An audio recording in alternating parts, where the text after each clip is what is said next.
Protein અને ફાઇબરથી rich આ મગની દાળની ઇડલી એકદમ ફ્લોફી અને ટેસ્ટી બને છે અને બનાવવામાં એકદમ ઇઝી છે. તો એના માટે સૌથી પહેલાં મગની દાળને લઈને 2 થી 3 વાર ચોખ્ખા પાણીથી ધોઈને ગરમ પાણીમાં 2 કલાક માટે પલાળીને રાખવાની છે.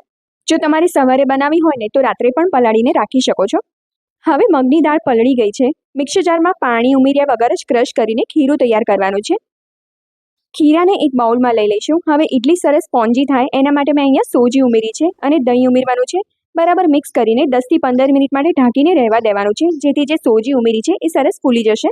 હવે રેસ્ટ આપ્યા પછી ખીરામાં છીણેલું ગાજર, આદુ મરચાંની પેસ્ટ અને સમારેલી કોથમીર ઉમેરવાની છે. એમાં એક વઘાર ઉમેરવાનો છે. એના માટે વઘારિયામાં તેલ લીધું છે. ગરમ થાય એટલે રાઈ અને મીઠા લીમડાના પાનનો વઘાર કરવાનો છે. હિંગ ઉમેરીને વઘારને ખીરામાં રેડી દઈશું. બરાબર મિક્સ કરી લેવાનું છે.